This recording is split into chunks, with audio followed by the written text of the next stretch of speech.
Spirit Switchboard, airing live on the United Public Radio Network, 105.3 New Orleans.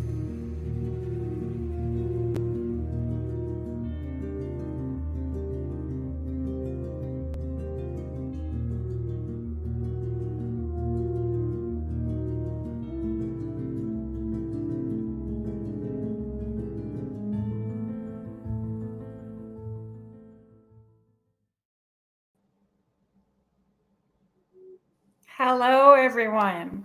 Thank you for joining me on Spirit Switchboard. We are broadcasting live from the United Public Radio Network and the UFO Paranormal Radio Network, 105.3 and 107.7 New Orleans.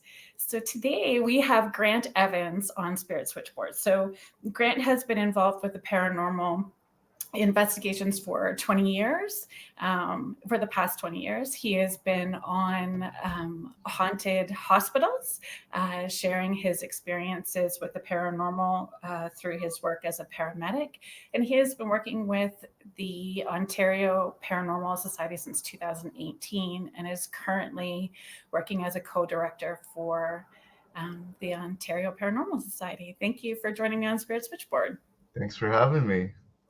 I was looking forward to this, actually. It's I wanted to have that conversation about paranormal investigations, just from not necessarily an evidential conversation, but just about investigations themselves.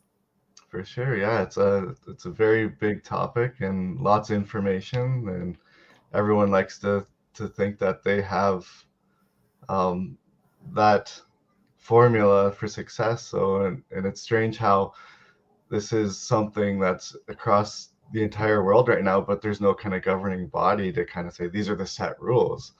So it's very, very broad industry, especially with television and the media too. Exactly. And that was, I think where I would like to start is your curiosity. Where did your curiosity start with the paranormal? So my curiosity started when I was a teenager, I would say.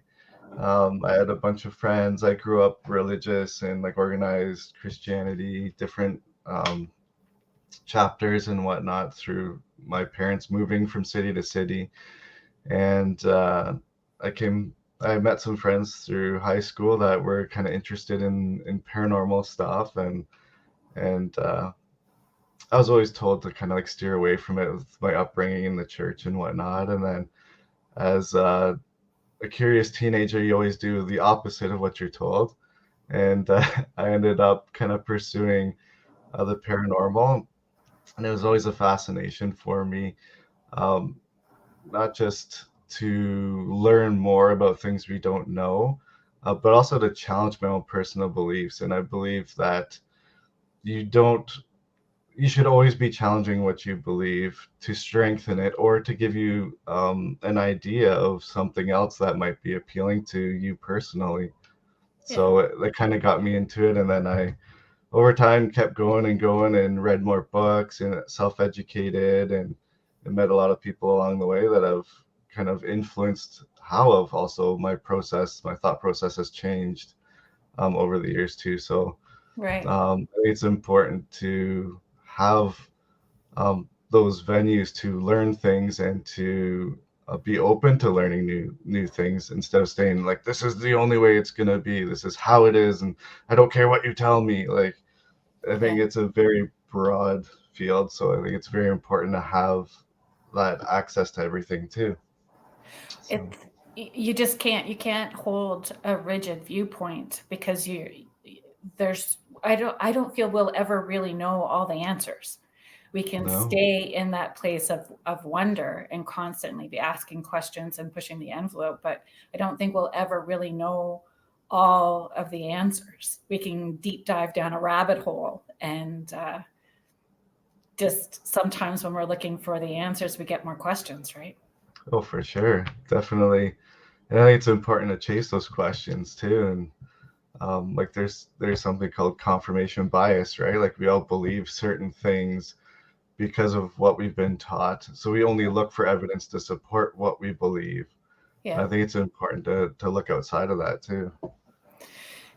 Do you feel that, like, I was trying to think about why people are so obsessed with the paranormal investigation shows. Like, it's just increased. Like the yeah, there's certain networks that used to have a different direction, and certainly the paranormal has taken over, right? And For sure. I think there's, you said it as a teenager, you were looking for answers. I think a lot of people, may have experiences and then they're looking for a sense of community. That too, and I think as a society on a larger scale, we've tended to um, steer away from organized religion. You see less and less people kind of seeking that, and they're going out and trying to find their own truths in reality, if you will, right? And it's a lot easier to um, do that yourself as opposed to having to go to something like something that's scheduled that's not always working with your home life or your work life. It's so there's a lot of venues where people can just seek out their own, and with paranormal shows, I think there's fun in it, right? There's that sense of excitement. There's that jump scare tactic that you watch those horror movies and something jumps out and you're always scared no matter how tough you think you are. It's always because it's Yeah. startling. It's a human response Well, it when you're buffers the fear, startled, right? because then you laugh, right? And it buffers the Yeah, fear in for that moment. sure. So I think there's kind of this bridge between like organized religion and spirituality and people's desire for that translates into their own they want to experience that. They see it on TV. It doesn't look overly complicated to do. Not full knowing everything that can Exactly. be involved. Yeah. And then they go and do it and they either experience something or they experience nothing and they're like, oh, that's silly. Like, I'm not going to do that again. But there's this huge kind of push towards personal experience and the supernatural, I think. And that's what's caused a lot of focus on that, I would say, or obsession, maybe, if you want. But Well, an increased interest for sure, right? for An increased sure, interest, and when you're seeing it in the media as much as we do, um, there there isn't any real teaching that's happening at the same time too. for sure. No consistent sort of code of ethics, even, or Hmm. a consistent approach. Everybody, it's kind of like the wild, wild west, right? Like Yeah, everybody, and and I have found that a bit uncomfortable for myself, in trying to navigate what I feel fits me to do investigations as well too, right? And wanting it to have that evidential piece, even though I work as a medium and have always been able to connect with the other side since I was a kid. I still look for those pieces of evidential information using tools that can back up what I'm receiving personally.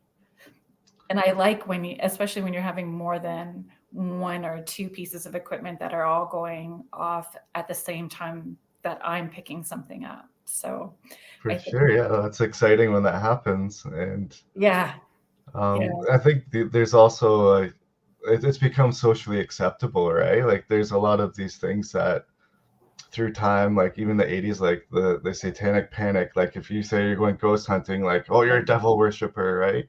um Culturally it's become more acceptable too. right. It's So kind it's of, it's become a source of entertainment, right? Like almost yeah, every major city you go to now acceptable. has a ghost tour or a ghost Yeah, walk.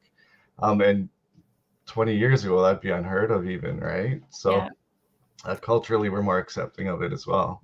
You definitely had to hide it. Like you had to hide it, Yeah, that for you were sure. interested in the paranormal or you were interested in those things. But I find still, even if I told people that I was a medium, there's definitely backlash, but they're quick to say that they have a ghost story.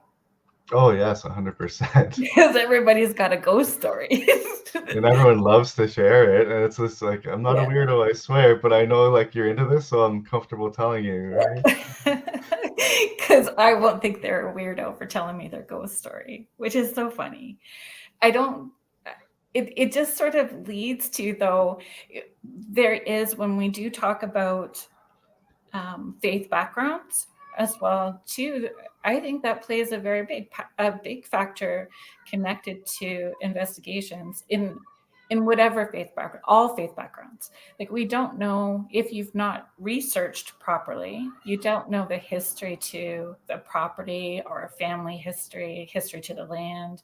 And if we're wanting to connect with spirits, or with entities, or with energies that were living, they have their own faith backgrounds and things that were happening, and if they're still there, we're going into their space and needing to be respectful of that, For them. sure, yeah.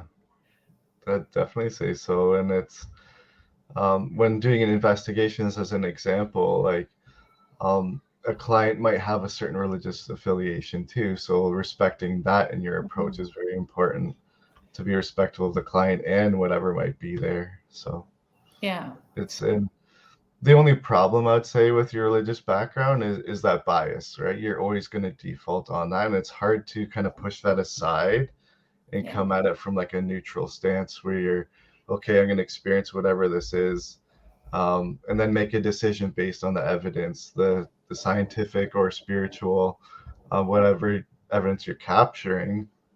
Yeah. So that's in our situation at the Ontario Paranormal Society. That's a big thing for us, each of us, to kind of have our own core values and beliefs. That way, we all kind of contribute as a whole, even though I might not agree with something that another person believes on the team. We're Right. still respectful, and we understand that. And we've had cases where this person is the expert on that case because their beliefs line up with the complainant or the client, so Yeah. then they become the expert in that case, which is it's great skills and great to have that as part of a team. Yeah. And and spirits, if they are intelligent and interacting, can play off of that as well too. I mean, I certainly have been part of an investigation where, you know, the word demon comes up, but it was really just a bully on the other side wanting everybody to go. Like, it wasn't a demon, but if you were aligned with that, and that could trigger where everybody is wanting out quickly, right? Yeah, for sure. Excuse me.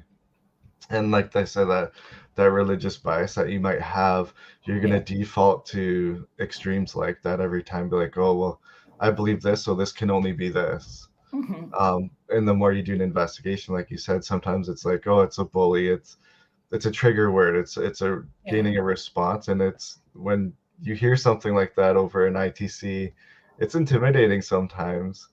um for me There's a myself, like different if I feel hear like, though.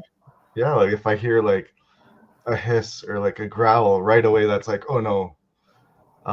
Same kind of response with something like, if you were to hear demon right away, it kind of gets your attention, I would say, Yeah. right? um it doesn't necessarily mean that that's what you're dealing with.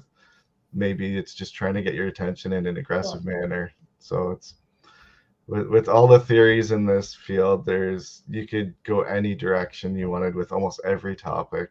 it is a deep dive. So Like, you get down the rabbit hole, and I just feel it's we're not ever really going to know all of the answers, but it's certainly a roller coaster ride trying to find them, like, mhm, to get for to all sure. those answers.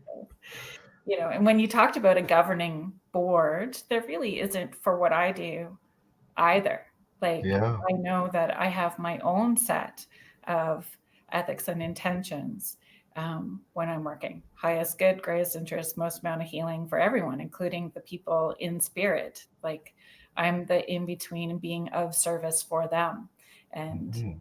remembering that. So, I find our intention matters when we're doing investigations as well, too.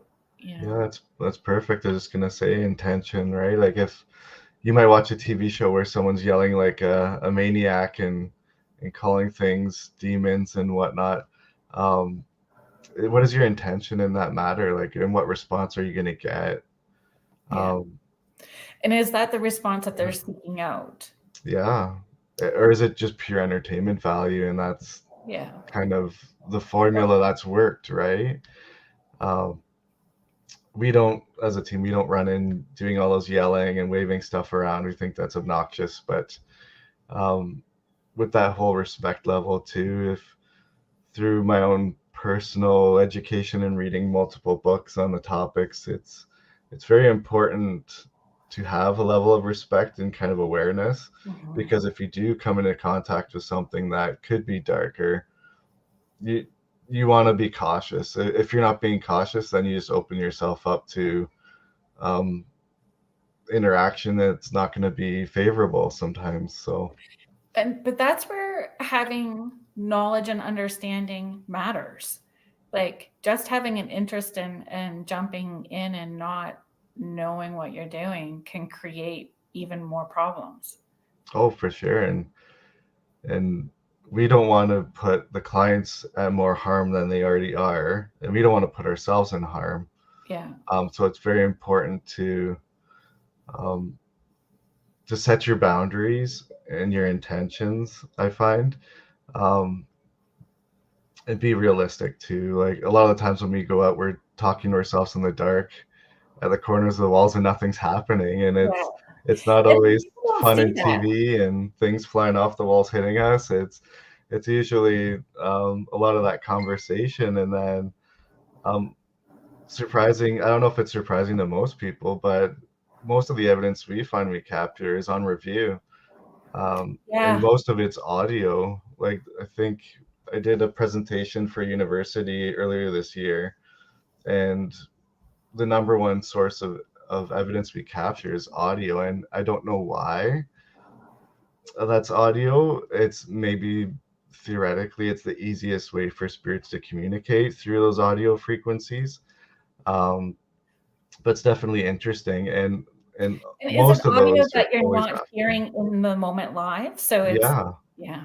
most of them we're not hearing, and there's theories like our the audio spectrum. There's ultrasound and whatnot, high frequencies, low frequencies. That's why animals can hear spirits, because they're lower frequencies. Right. There's so many theories, and that's why humans can't hear it. But then Yeah. audio devices, if you record, you throw them through a generic computer audio program, like maybe turn the volume up a bit. Now all of a sudden you're hearing things that you didn't hear before. Um, on the skeptic side, you need to make sure that it's not the kids playing outside in their backyard or something, right? Yeah. Um, but it's definitely something that we find as a team is our number one source of evidence is always audio. It's very rare to capture stuff on video. When it happens, it's amazing. Um, and very much a lot of it's a personal experience too. So it's in this field, like we say, it's paranormal investigating. We want to combine the spiritualist approach with a scientific, and somewhere the truth lies in between, or we hope it I does. agree. So especially when you're saying earlier, someone's shared, they're happy to share their ghost story with you. Oh, Yeah. when I was a teenager, this happened, or when I was an adult working, I saw or heard laughing in my workplace. Yeah. Um, it's very much a personal experience. I'd probably say 80% of the time, easily, it's something that you feel inside yourself, just like any emotion. And it's hard to explain that or to prove that on a scientific level. So you have to kind of be open-minded to both when you're investigating, and hope that they both coincide. Like you said, when you get a feeling and you're communicating, and then all of a sudden three sensors go off and it validates your feeling. That's amazing, and that's for me that's the best evidence Yeah. that because you're getting multiple things corroborating what you're feeling, or it makes sense. Yeah. Um, so you get an audio clip to a question directly, that makes sense, right? And it's fascinating. But if it's just a word out of nowhere, like would I count that as evidence? I count it as interesting, um, Right. but I don't know where that would lie on the idea, like saying, "Oh, your house is haunted because I heard a few words spoken in the dark that didn't make sense," right? Um, And what do they, where do they go with it too? Like being mindful of what evidence you do accumulate and how you present it, and what they're able, how they perceive it, and how they're hearing it as they receive it, and then what they're going to do with it. Like I think there's a whole plan that needs to happen prior to, right? For sure. And what happens even in the middle. Like I think I have a kiddo that's in the autism spectrum. So from the time he was small, I was so used to having a plan A, B, C, and D. So if this happens, we know that this is the next go-to, and this happens, this is the next go-to. And investigations sort of need to be the same way, right? Like For sure. having a different direction, or being fluid enough to redirect if needed, and Yeah, for supporting sure. clients afterwards. Yeah, and I like to um there's that sense of anxiety with clients too, that they want to know the immediate results, and purposefully I don't like telling people right away. I like Yeah. to review everything and compile almost like a report. And then we do a reveal, so like, it kind of gives them like a bit of like sense of completion as well, instead of leaving it like open, like, oh, you finished, oh, we heard the bang, we heard this, okay, now go back to sleep in your house. I don't want to do that. That's the, if you're already on edge, right, now you Yeah. just scared them even more. Exactly. um And then it's harming. It's hurtful, not for helpful, sure. right? Another big thing that I like to do is to focus on that intelligence aspect. A lot of people are like, sometimes when you bring that up, they're like, I never thought of that. Like, it goes, you hear bangs, words, but there's no kind of focus on interaction and intelligence, gauging in intelligence. If you believe the field, there's like different types of hauntings and different types of energy. And like you Right. said, there's no governing body that says like X is Y and Y is Z. Like it's a lot of personal opinion. But for me, it's that always looking for an intelligent response helps you kind of formulate what you might be dealing with, because if it's just energy that's trapped there, they might be talking about the dog walking the dog a week ago, and you're asking them about what they had for dinner, and it just doesn't make sense. It's still an Yeah. interesting capture, but if you can gauge that intelligence, then you kind of get a little bit more respect of what's going on too, Yeah. and it allows you to focus on how to answer those clients' questions and um, give them clarity what's going on. I find too, if sometimes those louder bangs are because they have been so subtly trying to get your attention. It's like a little kid, hey mom, hey mom. For So sure. Susan is asking, how do you tell the difference between residual and intelligent? So like I said, all my kind of comments are based on my standpoint and might not always reflect my teammates. So I'm speaking on my own behalf too, and Yeah. don't I don't appreciate that you're phrasing it that way. I appreciate it a lot, actually. well, it's and everyone, like, yeah, I gotta respect everybody's beliefs too, That's and I might have read 10 more books than you did, but we still believe the same thing. It doesn't mean one's more valid than the other, but I just exactly. wanted to put that out there. In my opinion, residual haunting is something like, I'm not sure if you heard of something called like a stone tape theory. Um, it's the idea that energy can be trapped in like physical material, just like a audio cassette or a CD or a data USB drive, that our houses, the materials are made out of, or the energy can be trapped in that space or imprinted on the space. A good example would be, um, if you've ever walked into a room after there was an argument, you weren't part of the argument, but you walk in and you're like, oh, this feels weird, like something happened here. That's kind of like a residual energy that's been imprinted or left in that space. Whether it sticks or not is hard to say, but the idea behind a residual is energy that's been outplaying there. Or another good example is, say, it's supernatural or paranormal events that repeat themselves at regular intervals. So like 3 o'clock in the morning, there's always footsteps down the upstairs bathroom. It goes, or upstairs floor. It goes from the bedroom to the bathroom every time. Well, that's something that you could validate as I would do that if I have to go to the bathroom. I wake up in the middle of the night. That's something that would not be uncommon.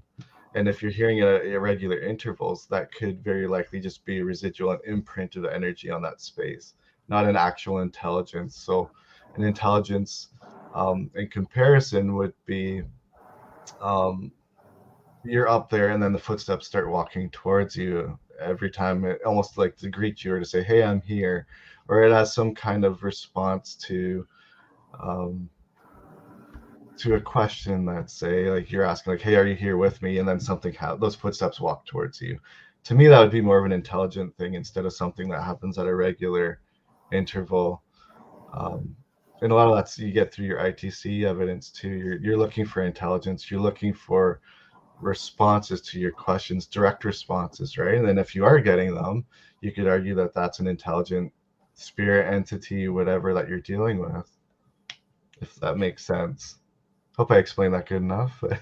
That's how I would explain it as well too. That's exactly how, from my experience anyway, how I've had that. Um, I wanted to bring up, when we're talking about people becoming more aware, more involved, more focused on the paranormal, is also the shift with technology. Like, I know that I had sent it to you in an email, like baby monitors, and smartphones, and home security, and the things that get captured on those videos. Where if there's not an understanding of different parameters that could create something that appears paranormal, um, it goes to paranormal right away. Yeah, for sure. And that's that bias, right? Yeah.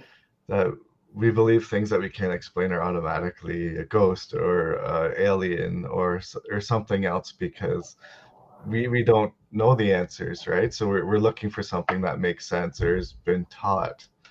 And Um, holding on to hope.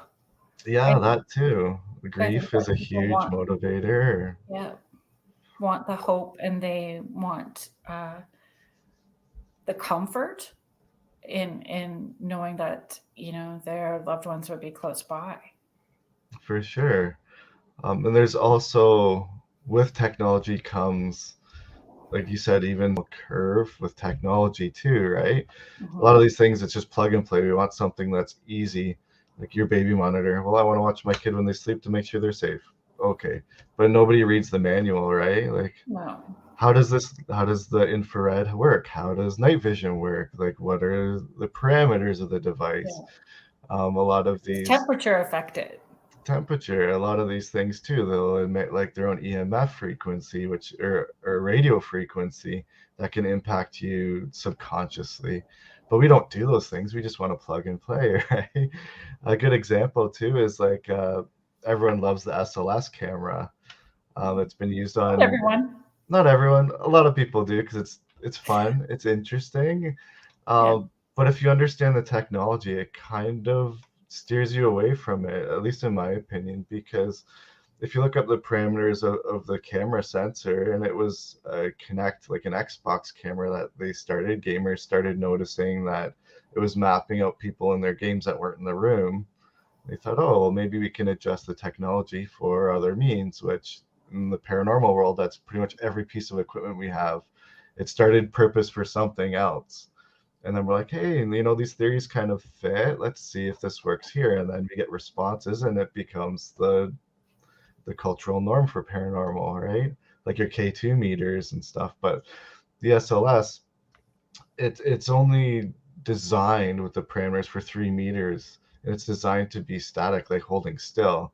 But you see on all of the shows, they're walking around with it, pointing at everything, and you're getting a lot of false positives because it's used not in the manner that it was designed. It's very fun and interesting, and sure, you can get responses that maybe are accurate. Um, Again, it's having that but extra piece to back it up. So if it's more yeah, than one piece of equipment going off at the same time, there's maybe something to it. for sure. Like it's But always it's fun. it's set to seek out shapes that, so it's going to try to make that shape of a stick figure out of a lamp, out of Yeah, chair legs out of table legs. Like it's going to seek out those. Yeah, it wants to map out people. That's why it's designed, right? So Yeah. it's always looking to give you a response. And that's kind of the fault with paranormal equipment and technology, because it's always looking for a response. It's not just sitting out as like an open frequency, like say like a spirit box where it's just cycling through radio frequencies. Right. It's static. It's always measuring the same parameters. The more advanced technology gets, I feel like things can kind of get lost in the technology too, where you're focusing so much on these parameters that device is constantly looking to respond for something. And is Yeah. it factual? Is it genuine? It's one of those things in the moment. If it coincides, like you said, with other stuff, then sure, it can be held like that.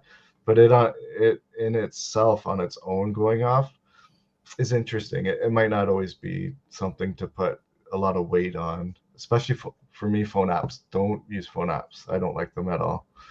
All They're of them? programmed for entertainment purposes, a lot of them. Yes. Um, Well, it all is I have to say that it's for entertainment. What I do too, right, is for yeah, that's entertainment fair. purposes, Yeah. right? Like Um, it's all so and they're great. They can be fun. But if you're to say try and try and persuade a scientist, if you will, or an intellectual person, if you will, they want to know the hard facts, right?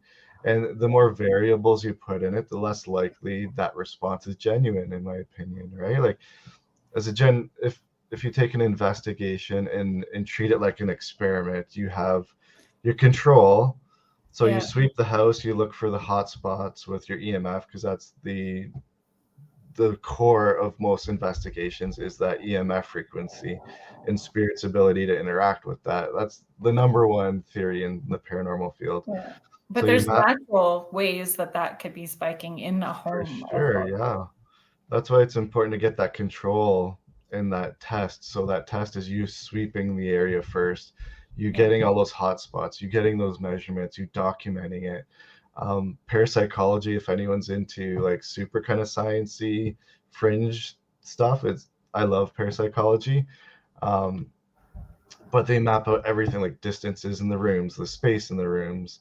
If you're very, very well versed in that, your evidence is so much stronger and so much harder to debate, as yeah, opposed to a piece of equipment that can sense a temperature and it gives you a word sometimes, right?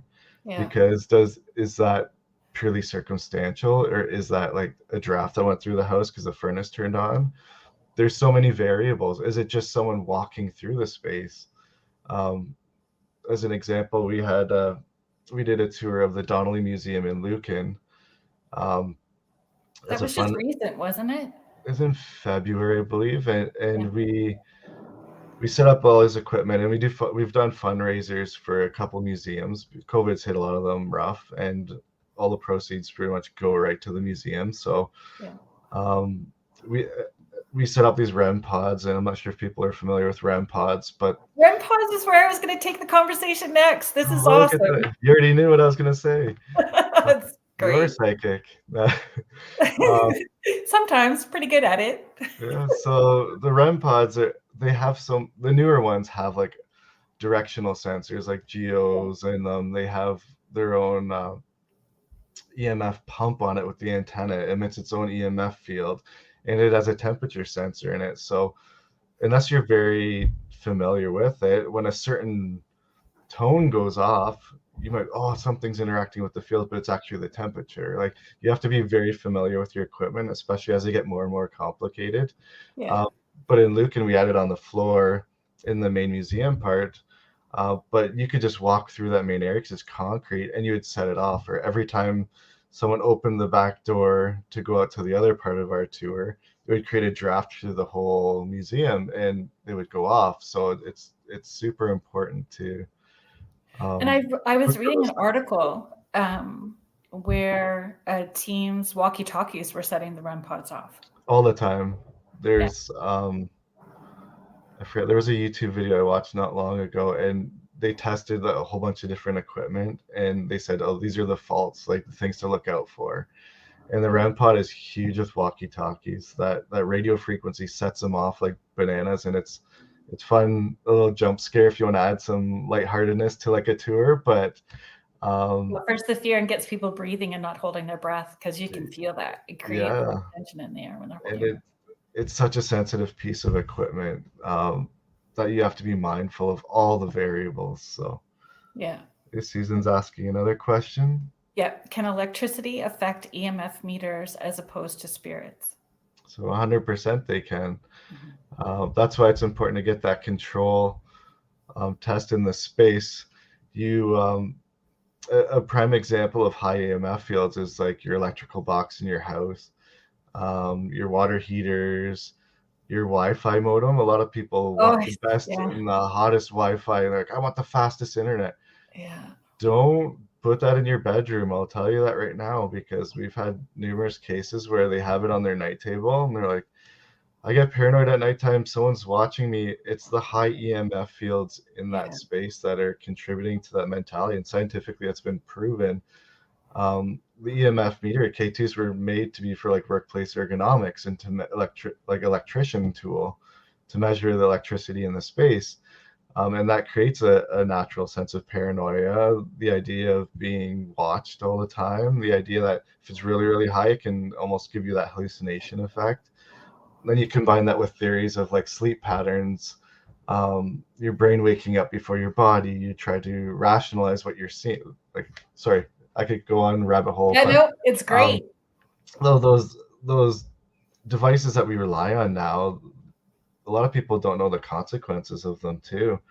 Like that Wi-Fi modem. So that's a huge one I would that have can. thought too during lockdowns, like, the last few years that we've had, more people in their space needing faster internet, all of that stuff just increased. And we were seeing, and I know I received emails of people saying that they've had increased paranormal activity during those times when everybody was in their homes, but Yeah, a lot of it for could be sure. debunked, really. That and a lot of, you're not used to spending so much time in your house like with COVID, right? So things might creak and bump, you just never pay attention to it. But Yeah. now you're isolated in your house, you're going to be hyper vigilant about everything you hear. And we definitely had a lot of applications through that time. And Yeah. um, yeah, so there's a lot of natural EMF things. There's even like fault lines that can influence your EMF, like your natural sources of EMF too. Um, so it's important to look at all of those venues, and if you do that test, you have your baseline for everything. So if you do get a spike, you know that's abnormal, right? If you don't do a sweep at all and you're getting spikes, there's you can't. It's hard to say this is scientifically yes. It's interesting, but if you have facts to compare it to, that's a lot more compelling. Um, Another example, like your cell phones, I believe the government, Canadian government regulates them. They have to be less than 4 milligauss. Otherwise, it can actually have health effects on you. Right. So, and that's another thing that people don't know, or unless you look into it, you might not be aware of. Um, and us ourselves, we emit our own electrical field too. So much of the human body is electrical signals. And there's some studies saying that at rest the body emits enough EMF to power a light bulb. So there's so many regular, um, explainable reasons for EMF, but there's also so many advancements through technology that can influence your EMF. Right. And for people who are just watching um, those shows and not getting the education at the same time and not doing the research to understand, um, it's a slippery slope, right? And I don't know. And I just don't. I don't want to open up the conversation about orbs because it just goes into like its own 30-minute rant. but but it does, like where they're seeing what they're wanting to see. Yeah. Um, Um, it's hard to um, educate people when they're really so focused on believing that they have evidential information. For sure, yeah, that's that confirmation bias, right? Yeah. You believe in spirits, and as soon as you see an orb, you automatically default to that. Um, there's a lot of great online posts about what types of orbs are what, and understanding like home security cameras, and they're also looking for responses to the light that's being emitted from it. So sometimes you'll see an orb that's like pulsating, like, oh, that's a ghost. It's got to be. It's not a bug. It's just the light trying to focus on that dust or that pollen or that bug, and Yeah. it's creating that sense. So not to say Moisture in the air I don't too. I don't put a lot of weight myself into orbs, but if it coincides with some other event, then it's interesting, right? Like if Yeah.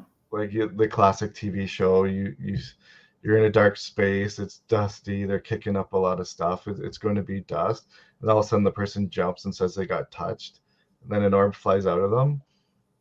It's interesting, because it's two things happening at once. Would I say the orb is the ghost? I wouldn't comfortably say that.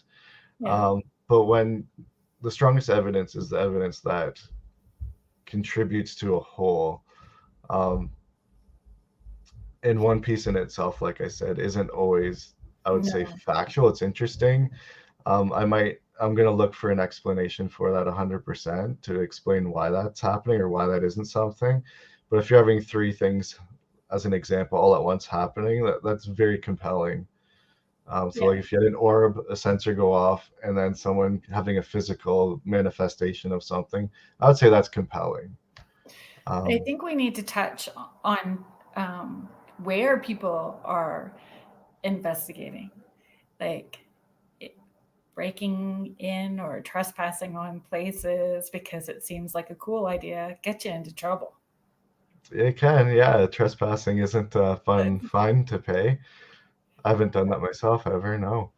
Um, no, no. But but again, yeah, like the you, technology, like you said, you can go online and buy any piece of ghost equipment. If you have a big wallet, you can buy all the fancy toys. It doesn't mean you need them to paranormal investigate.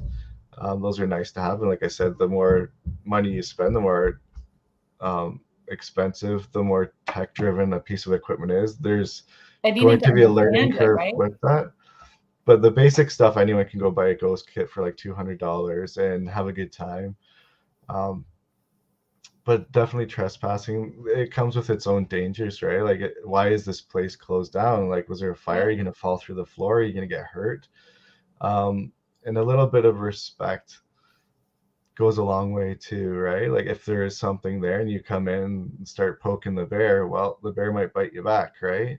Yeah. Um, I think that permission is huge. All of it.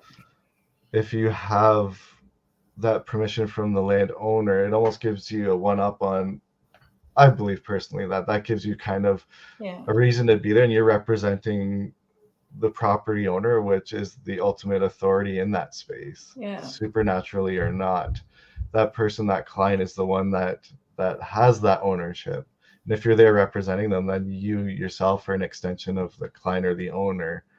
When you're trespassing, then you kind of, all that stuff is void, right? And you're kind of Yeah. at the whim of everything. And that also, I think, comes with a lack of education, that these people want to go for the jump scares and do those things. And um, it's hard. It's hard to even go and say like, yes, this is evidentiary, because you control none of the variables when you're trespassing. That's right. Like, you And don't know who else is trespassing. You don't know if there's animals on the property. There's so many things so many that things. can influence that.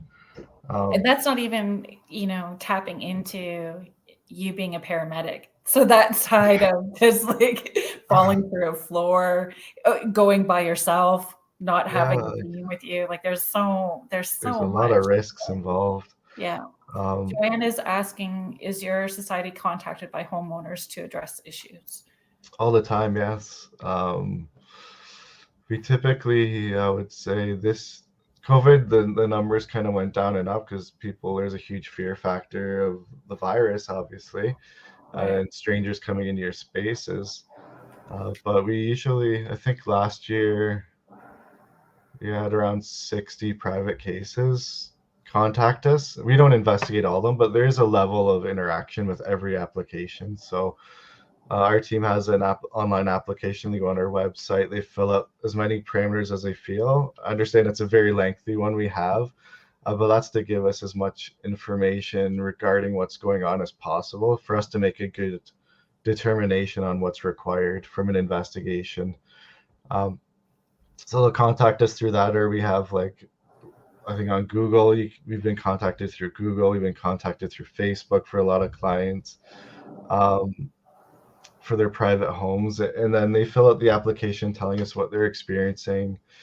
We do a phone interview as a minimum. After that, we typically phone them or contact them through social media to try and dig deeper into the complaints. So one of my good friends is a police officer, and one investigative technique they do is they'll ask the same question 3 times, but they'll ask it in a different manner. So that way it kind of locks them into a story to tell you if they're actually making something up and searching for answers, or if you can believe their story. Yeah. That's a huge part of it too, right? Like, we don't automatically believe everyone that says they're having things flying around their house, right? There's a process to that investigation. And there's a liability too in this day and age. You don't know if you're dealing with a mental illness, Yeah. a dangerous environment. Like, there has to be a process to screen private homeowners. Um, and there's multiple professionals on our team through different fields. So we like to hope we hold a high standard and a high respect for that client interaction because of our normal daily lives we do. Not to say someone that isn't a professional can't have the same approach. That's where I'd say that's where um, it's important almost to have some kind of set of guidelines across the board, like to have I that was just going to respect, to ask have that. that generic thing. Maybe one day we'll have someone like a union say like, hey, we're going to start the paramedics union, or not paramedics, sorry, the paranormal union of North America, and everyone enrolls for $100 a year, and these are your guidelines. I could see that happening, and I'm surprised, honestly, no one's tried that yet. Um, but you do get that through a couple of TV shows. Like, I know, like Taps had done that when they were their first OG. Like, you can become one of our satellite teams. But I don't think there was a set of guidelines that they pushed out to everyone. But there's definitely networking through different teams, um, and learning from each other too. Well, I think that that's an important factor to talk about, is learning from each other, that it's not a competition about who's going to get the best evidence. It's really about, it's great if you do get it, but I mean, it's the um, maybe I'm just still all rose-colored glasses and kumbaya. Everybody play nice in the sandbox is how I'd like it to be. But I mean, if you're sharing information and you're sharing how you've approached and how it was received, then we can all do better. For sure. I think, unfortunately, the culture is very competitive. It's grossly competitive. It's incredible once you start getting out there, the kickback you can get from some teams because you're on my turf type. It's not a gang war. We're all kind Yeah. of trying to do our own thing. And without a governing body, there's no set guidelines that say like you must do this. So you could have 3 people on the same block as you, all interested in the same thing, starting their own teams. Um, it doesn't mean that they might be better than another person, but the willingness to learn and to try things and to be open is important. Um, you also see the So we flip all side have of that. strengths and weaknesses, as Yeah, just as human beings we do. for sure. You also see the flip side. Um, if you ever go on like your marketplace, or like your buy and sell websites, you'll see paranormal equipment pop up every now and then, and Really? that's typically like the person that was enthusiastic. They tried for a little bit, they didn't get the intense evidence that they see on TV, and then they just fold. Well, Um, because you could sit there for 3 hours and nothing happened, oh, or 100%. Or longer. or they just don't have the education to use the right tools to find that evidence. They might have had great ITC evidence, they just didn't review it appropriately, right? Like they didn't lock it into a computer program, an audio program, and analyze it, and um, potentially miss opportunity. But I think it's important to teach each other, and and to have that venue as well. Like I love teaching kind of seminars to people, kind of teaching them why some theories work, some don't, to kind of gauge all that stuff, and then to go from there, because we lose a lot. We also lose a lot in the science. It's not as fun, right? It's a lot funner to jump and yell at each other and be scared than it is to say, hey, here's the statistics, here's the evidence. Like if you get a range of this on your EMF detector, then it means it could be this type of spirit. There's, because it's all circumstantial still, but you lose the So connection sometimes when you go too science heavy with the what would supernatural. be old school equipment? What would be considered old school, an old school approach?